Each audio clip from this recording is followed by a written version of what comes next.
Three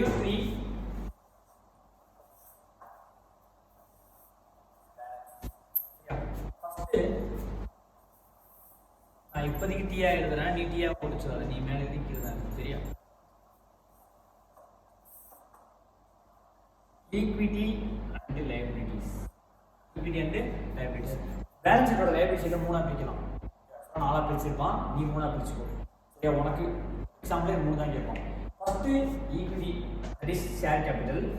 ஓகேவா? Share capital கீழே ஒரு ரெண்டு இது ஈக்விட்டி, அது கீழே share capital, reserves and surplus ஒரு இது.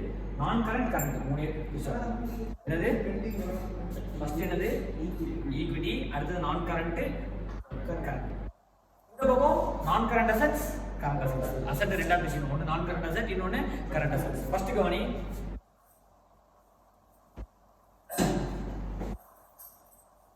Share holder funds.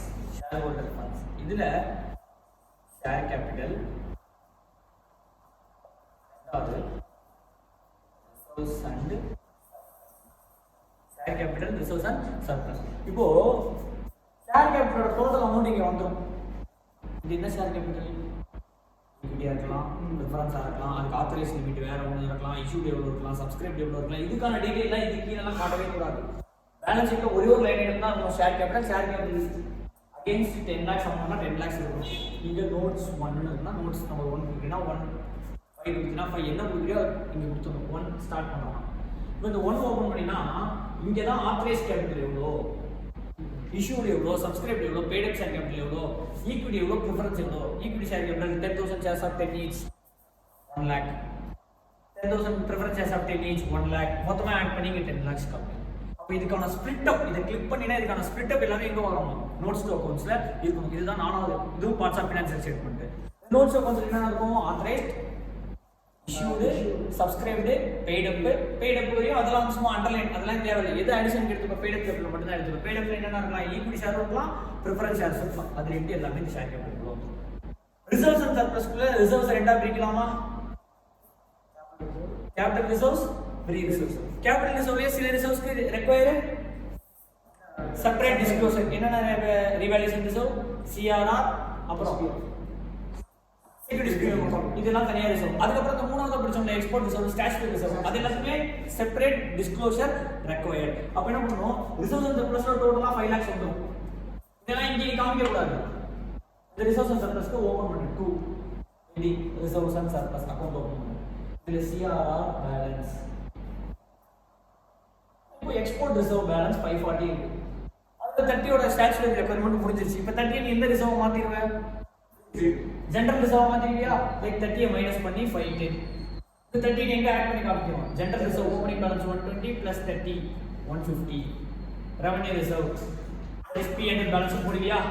P&L ல 140 less dividend distribution, less dividend distribution tax, out கால்ல அமௌண்ட். இது எல்லாத்துக்கான டிஸ்க்ளோசரும் எங்க இருக்கும்? இங்க வரக்கூடாது. அதுக்கு நம்பர் கொடுத்து அந்த நம்பரோட ஷெட்யூல்ல தான் இருக்கும். இதுதான் என்னது? நோட்ஸ். இப்போ இந்த 2 ஓபன் பண்ணினா என்னென்ன இருக்கும்? இது கீழே என்னென்னலாம் ரிசர்வ்ஸ் இருக்குன்னு வந்துரும். என்னென்ன ரிசர்வ்ஸ் இருக்கலாம்? கேபிட்டல் ரிசர்வ் இருக்கலாம், CRR, securities premium, revolution reserve, எல்லாமே வரிசையா இருக்கும். அப்புறம் ஜெனரல் ரிசர்வ் இருக்கும், P&L இருக்கும், டிவிடெண்ட் ஃபிளக்சுவேஷன் ரிசர்வ்னா எல்லா ரிசர்வ் இருக்கும். அதுல உள்ள அடிஷன் சப்ட்ராக்ஷன்லாம் இதுக்குள்ள காமிச்சிடும். அதோட மொத்த அமௌண்ட் இதெல்லாம் டோட்டலி ஆட் பண்ணிருக்கல, அந்த டோட்டல் அமௌண்ட் எங்க வந்துரும்? ரிசர்வ்ஸ் அண்ட் சர்ப்ளஸ்ல வந்துரும். இது ரெண்டு ஃபண்ட் தான் என்ன ஃபண்ட்? Share holder fund. அதுக்கப்புறம் ரெண்டா பிரிச்சா நான் கரண்ட் லைபிலிட்டி, மூணாவது current liability. Non current liability, அடுத்தது current liability.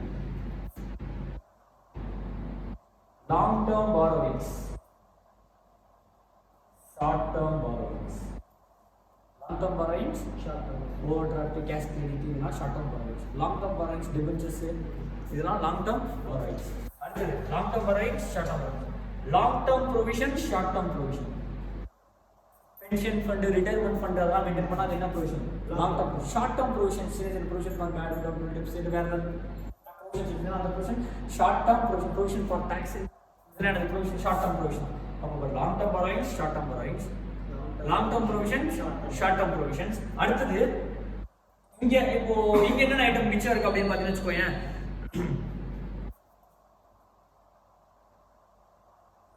deferred tax liabilities. இது எப்படின்னா இதுனா என்னன்னு AS 22 ல பாப்போம். இப்போதைக்கு டாக்ஸ் லைபிலிட்டி டிஃபர்ட் டாக்ஸ் லைபிலிட்டினா என்னன்னு மட்டும் ஞாபகம் வச்சுக்கோ. அது இங்கே வரும் AS 22 படி. Long term borrowings, short term borrowings, long term provision, short term provision, அது தவிர டிஃபர்ட் டாக்ஸ் லைபிலிட்டி, அதர் நான் கரண்ட் லைபிலிட்டிஸ் ஆகும். இது மூணுத்துலயும் வரலன்னா அது அதர்ஸ்ல போகுது. அப்போ இங்கே என்ன வரும்? Other current liabilities. அப்போ இங்கே என்ன போட்டிருக்கேன்? Short term borrowing, short term provision, trade payables, என்னது trade payables. இப்போ short term borrowings, short term provisions, trade payables, other current liabilities. அடுத்தது வேற என்ன வரணும் சொல்லுங்க. என்ன வரணும்? ஷார்ட் டேர்ம் borrowings வந்துச்சு, ஷார்ட் டேர்ம் ப்ரொவிஷன் வந்துச்சு, ட்ரேட் பேயபிள்ஸ் வந்துச்சு, அதர் கரண்ட் லைபிலிட்டிஸ். புரிஞ்சு போச்சு. அப்போ எப்படி போட்ட பாருங்க.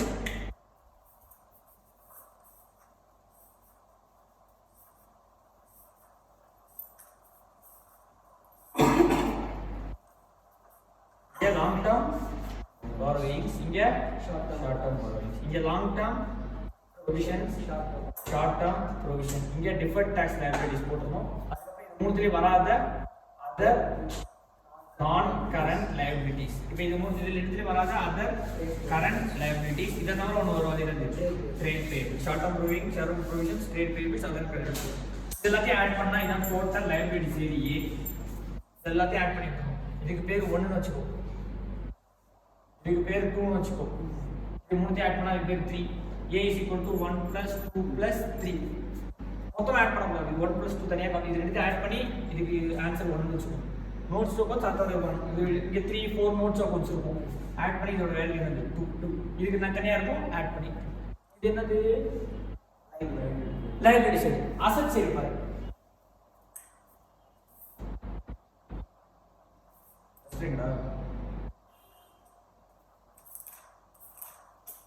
Stringy.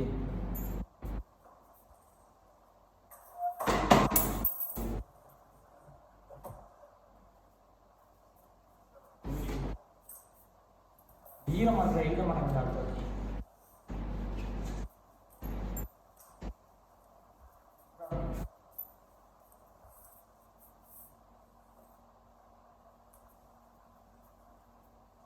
Non-current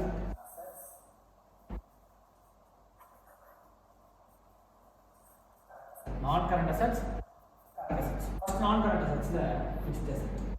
Non-current assets la fixed asset. Fixed asset la tangible, intangible இருக்கா? அப்போ first tangible. Tangible கட்டிக்கிட்டு இருக்கா?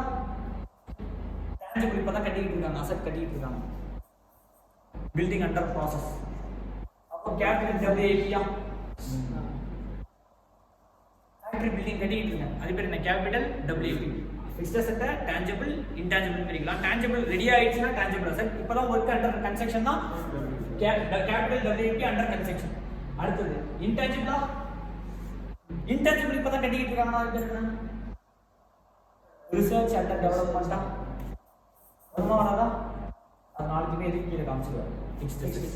அப்போ பாரு fixed asset கீழே tangible, intangible. tangible முடிஞ்சிருச்சுனா tangible கட்டிட்டு இருக்காங்கன்னா capital WAP. முடிஞ்சிருச்சுனா intangible ஒர்க் நடந்துட்டு இருந்துச்சுனா research and development. இதெல்லாம் இதுக்கு வந்துருவோம் fixed assets. இதுக்கு அப்புறம் என்னன்னு பாரு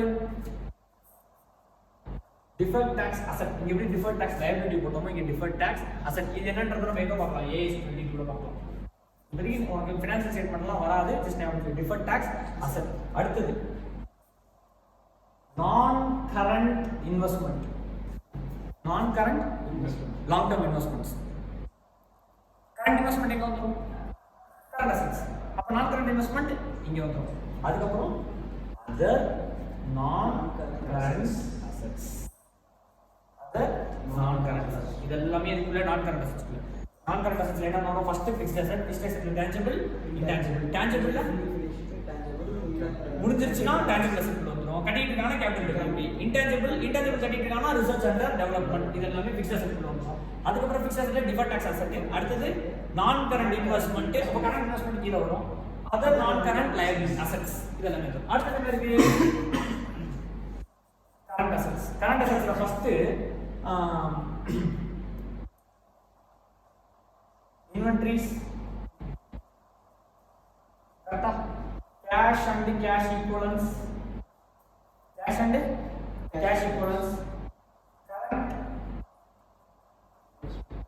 investment cash and cash equivalents, current investment, inventories. அடுத்தது ட்ரேட் ரிசீவபிள்ஸ். என்னென்ன? டெட்டார்ஸும் பில்ஸ் ரிசீவபிளும் ட்ரேட் ரிசீவபிள்ஸ். நாலாவதா? அஞ்சாவது அதர் கரண்ட் அசெட்ஸ். இது நாலுத்தையும் உங்களால கொண்டு வர முடியல அப்படின்னா other current assets. Loans and advances இதுக்குள்ளேயே வந்துடும். லோன்ஸ் அண்ட் அட்வான்சஸ் நம்ம கொடுத்துருந்தோம்னா எங்க போடலாம்? லோன்ஸ் அண்ட் அட்வான்சஸ் இங்கே கூட சேர்த்துக்கலாம். Point of long term loans and advances. நம்ம லோன் கொடுத்துருக்கிறதுக்கான சான்ஸ் இருக்கு இல்லையா? கம்பெனி லோன் கொடுத்துருக்கோம், அது லாங் டேர்ம். அப்போ எப்படி பேலன்ஸ் எழுதுற மாதிரி லைபிலிட்டி சைடு என்னவா பிரிக்கணும்? மூணா பிரிக்கணும். லைபிலிட்டி சைடு பேர் என்ன? Equity and liability. அது மூணா பிரிச்சா shareholder funds, non current, current. Shareholder ஃபண்ட்ஸ்ல share capital, reserves and surplus. அது ரெண்டுத்துக்கும் நோட் 1 நோட் 2 ஓபன் பண்ணி தனியா போடுவோம். அடுத்து நான் current, current. Long term provision மேல, ஷார்ட் டேர்ம் ப்ரொவிஷன் கீழ. லாங் டேர்ம் லைபிலிட்டி மேல, that is long term borrowings மேல, ஷார்ட் டேர்ம் பாரோயிங்ஸ் கீழ. அடுத்தது டிஃபர்ட் டாக்ஸ் லைபிலிட்டி இங்க வந்துரும், டிஃபர்ட் டாக்ஸ் அசெட் இங்க வந்துரும். அடுத்து என்ன இருக்கு? அதர் நான் கரண்ட் லைபிலிட்டிஸ். இங்க என்ன ஒரு எப்படி போல அங்க ரெண்டு போட்டு long short term borrowing, short term provisions. அதோட ட்ரேட் பேயபிள்ஸ், அதோட அதர் கரண்ட் லைபிலிட்டிஸ். முடிஞ்சிருச்சாரு. இது லைபிலிட்டி சைடு. அசெட்ஸ் இல்ல நான் current assets, current assets. Non current அசெட்ல இதான் முக்கியம். Fixed asset. ஃபிக்ஸ்ட் அசெட் ரெண்டா பிரிக்கணும். Tangible, intangible. டான்ஜிபிள்னா முடிஞ்சது கட்டிட்டு இருக்கிறது. Tangible capital WIP under construction. Intangible, intangible research under development. இது ஃபிக்ஸ்ட் அசெட். ரெண்டாவது டிஃபர்ட் டாக்ஸ். லைபிலிட்டி கொடுத்து ஈக்குவல் டிஃபர்ட் டாக்ஸ் அசெட். அடுத்து நான் current investment, long term loans and advances இருக்குதுன்னா எழுதிக்கோ. அதர் நான் கரண்ட், இது நாலுக்கு வராத assets, non current assets. Current அசெட்ஸ்ல inventory, cash and cash equivalents, current investment, trade receivables, லாஸ்டா அதர் கரண்ட் அசெட்ஸ். பேலன்ஸ் இப்பதான் பேலன்ஸ் ஷீட் ப்ரெசென்ட் பண்ணுமா? ஆமா. ஷெட்யூல் 3 ரெக்வயர்மென்ட் ஃபாலோ பண்ணி தான் ஆகணும். கம்பெனி சைட் ஸ்டேட்மெண்ட் ஃபைல் பண்ணும்போது என்ன ப்ரிப்பேர் பண்ணும்போது எந்த ஃபார்மேட் ப்ரிப்பேர் யூஸ் ஓபன் பண்ணி ஆகணும்? ஷெட்யூல் 3 படி தான் நீ கம்பெனி ஃபைனான்சியல் ப்ரிப்பேர். இதுல நிறைய பிரச்சனை இருக்கு. என்ன அப்படின்னா, இப்போ இங்க கரண்ட் இந்த டேட்டாஸ் போடுறோம்ல, இங்க ட்ரேட் ரிசீவபிள்ஸ் போடுறோம்ல, மோர் தென் 6 months தனியா காட்டணும். Due for more than 6 months தனியா காட்டணும். ட்ரேட் ரிசீவபிள்ஸ்ல டேட்டா பேலன்ஸ் போனா அதுல due for more than 6 months அந்த உள்ள இது இங்க காட்ட தேவையில்லை. இங்க ஒரே பேலன்ஸ் வந்துரும். இதுக்கு நோட்ஸ் ஒன்னு ப்ரிப்பேர் பண்ணி போட அந்த நோட்ஸ் டாக்குமெண்ட்ஸ்ல மோர் than 6 months others, less than போடும்போது அதர்ஸ். அதுக்கப்புறம் 5% மேல ஷேர் ஹோல்டிங்ஸ் இருந்தா இங்க தனியா காமிக்கும். இங்க எழுத தேவையில்லை. எதுக்குள்ள? நோட்ஸ்க்குள்ள. இப்போ 10 வருஷத்துக்கு இல்ல லாங் டேர்ம் லைபிலிட்டி இருக்கு. கரண்ட் இயர் மெச்சூரிட்டி வருது. நீ லாங் டேர்ம் லோன் வாங்கியிருக்க, அதோட 5வது வருஷம் இந்த வருஷம் ஒரு பேமெண்ட் பண்ணணும். அது கரண்ட் இயர் மெச்சூரிட்டியா, மீதி அமௌண்ட் லாங் டேர்ம் வரும். எக்ஸாம்பிள் 10 லட்ச ரூபா லோன் வாங்கியிருக்கா, 5வது வருஷத்துல 5 லட்ச ரூபா பே பண்றான்னு சொல்லியிருக்கா, மீதி 5 லட்ச ரூபா அடுத்த 5வது வருஷத்துல பே பண்ணுவோம். இப்போ 10 லட்ச ரூபா லாங் டேர்ம் இருக்குமா? ஆனா இந்த வருஷம் மெச்சூரிட்டி வருதா? அது இந்த வருஷத்துக்கு ஷார்ட் டேர்ம் வரும். அப்ப எங்க வந்தோம்னா கரண்ட் லைபிலிட்டிஸ்ல வந்துரும். இதெல்லாம் தான் ஷெட்யூல் 3 ரெக்வயர்மென்ட். அதர் இந்த ஃபார்மேட்ல பிரசன்ட் பண்றதோட இது மாதிரி சின்ன சின்ன விஷயங்களும் ஷெட்யூல் 3 நம்ம என்ன பண்ணோம் பாத்துக்கணும். அப்ப ஷெட்யூல் 3 பேலன்ஸ் ஷீட் புரியுதா? அப்ப நமக்கு என்ன கொடுப்பான்? எப்பயும் போல ஒரு ட்ரையல் பேலன்ஸ் கொடுத்துருவோம், அடிஷனல் இன்ஃபர்மேஷன் கொடுத்துருவோம். உனக்கு P&L பேலன்ஸ் ஷீட் போட தெரியும்ல, அந்த P&L பேலன்ஸ் ஷீட்ல P&L என்னென்ன ஐட்டம்ஸ்லாம் வருதோ அதெல்லாம் இங்க ஷெட்யூல் ஸ்டேட்மெண்ட் ஆஃப் P&L வேணும். அதுல கிரெடிட்ல இருக்கிற ஐட்டம்ஸ்லாம் ஆட், டெபிட்ல இருக்கிற ஐட்டம்ஸ்லாம் லெஸ். இங்க லைபிலிட்டில இருக்கிற ஐட்டம் இங்க ஸ்டில் எங்க தான் இருக்கும்? லைபிலிட்டில தான் இருக்கும். ஆனா நீங்க மூணா பிரிக்கணும். ஒன்னு ஷேர் ஹோல்டர்ஸ் ஃபண்ட்ஸ், இன்னொன்னு லாங் டேர்ம் நான் கரண்ட் லைபிலிட்டிஸ், இன்னொன்னு கரண்ட் லைபிலிட்டிஸ். இங்க இருக்கிற ரெண்டா பிரிக்கணும். நான் current assets, current assets. Non current asset fixed asset DTA தனியா போடணும். அதுக்கப்புறம் நான் கரண்ட் இன்வெஸ்ட்மெண்ட் அதர்ஸ் போடணும். அந்த கரண்ட்ல இன்வென்டரி தனியா, cash and cash hand, cash and bank எல்லாமே இதுல வந்துரும். Current investment, data bills receivable, trade receivables போதும். Other current assets. Other current அசெட்ஸ்ல யோசிச்சு பாரு, ப்ரீபெய்ட் எக்ஸ்பென்ஸ் இன்வென்டரியா, கேஷ் ஈக்குவலன்ஸா கிடையாது, கரண்ட் இன்வெஸ்ட்மென்ட்டா கிடையாது, ட்ரேட் ரிசீவபிளா கிடையாது. இப்போ இங்க ஒரு thing prepaid expense. Accrued income not yet received. Accrued income not yet received, earned not yet received. Other current assets balance பண்ணா பேலன்ஸ் ஷீட் முடிஞ்சிச்சு. இது ப்ரிப்பரேஷன். ஓகேவா? நெக்ஸ்ட் வீடியோல நம்ம எப்படி சம்ஸ் போடுறது, ஷெட்யூல் 3 சம்ஸ் போடுறது பார்க்கலாம். ஒரு 3 சம் பார்த்துட்டு போனீங்கன்னா போதும். இந்த அட்டம் நான் திருப்பி சொல்லிட்டேன். இந்த அட்டம்ல லாஸ்ட் அட்டம்ல இருந்து கம்பல்சரி கம்பெனிஸ் ஆக்ட்ல இந்த கம்பெனிஸ் அந்த தொழில் தெரியுமா, கம்பெனிஸ் அக்கௌண்ட்ஸ் வந்து பார்த்தீங்கன்னா உங்களுக்கு CFS கம்பெனி ஃபினான்ஷியல் ஸ்டேட்மெண்ட் இருக்கு, கேஷ் ஃப்ளோ ஸ்டேட்மெண்ட் இருக்கு, அப்புறம் பார்த்தீங்கன்னா bonus, PPI, redemption of preference shares, redemption of debentures இருந்து 2 question that is for 40 marks வரும். ரெண்டு கொஸ்டின். அப்போ ஏபின்னு 4 கொஸ்டின் கேட்பான். அதில் ஒரு 20 மார்க் கொஸ்டினாகவும் கம்பெனி ஃபினான்ஷியல் ஸ்டேட்மெண்ட் வரலாம், இல்லை 10 மார்க் சின்னதாகவும் கேட்கலாம். ஆனால் சோஷியல் கம்பெனி ஃபினான்ஷியல் ஸ்டேட்மெண்ட் 10க்கும் 20க்கும் வந்துடும். ஸோ இந்த கம்பெனி அக்கௌண்ட்ஸை மட்டும் ஃபுல் டார்கெட் பண்ணாலே உங்கள் கையில் எத்தனை மார்க் இருக்குது? 40 மார்க். அதுக்கப்புறம் 3 சாப்டர் சொல்லியிருக்கேன். Insurance claim, investment, higher purchase. இது மூணுத்துலையும் 20 மார்க்.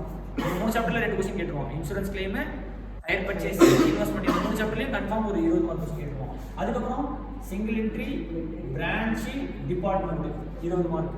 அப்போ இங்கே 2 கொஸ்டின், சரி ஒரு கொஸ்டின், 1 2, இங்கே ஒரு கொஸ்டின். என்னது 2 + 2 என்னாச்சு? 4 கொஸ்டின். ஏஎஸ் ஒரு கொஸ்டினா 5 கொஸ்டின். 6வது கொஸ்டின்ல 1 சேர்த்து ஒரு கொஸ்டின். இதாச்சா நீ 6வது கொஸ்டின் கான்சென்ட்ரேட் பண்ணுறதோட கம்பெனி கொஞ்சம் கான்சென்ட்ரேட் பண்ணால் ஷோராக நான் தொலையா 40 மார்க். அப்புறம் இந்த 3 சாப்டர் மட்டும் படிச்சா ஒரு 20 மார்க். இந்த 3 சாப்டர் படிச்சா ஒரு 20 மார்க். நீ எத்தனை கொஸ்டின் எடுக்கணும்? ஏஎஸ் கொஸ்டின் கம்பல்சரினா ஒரு 20 மார்க் கம்பல்சரி. மீதி மொத்தம் 100 மார்க்ல நீ 80 மார்க் அட்டன் பண்ணணும். 100க்கு உனக்கு 5 கொஸ்டின் கொடுத்தோம்னா எத்தனை கொஸ்டின் எடுக்கணும்? 4. அது 2 எங்கேருந்து அட்டன் பண்ணிடலாம். கம்பெனிஸ் வேற என்ன சாப்டர் இருக்கு? கம்பெனிஸ் அது ஸ்பெஷல் டிரான்சாக்ஷன். அடுத்தது சிலபஸ் எது? அக்கௌண்ட்ஸ் புக் வச்சிருக்கியா? ஃபர்ஸ்ட் வீடியோ சொன்னேன், அக்கௌண்ட்ஸ் புக் வச்சிருக்கியா?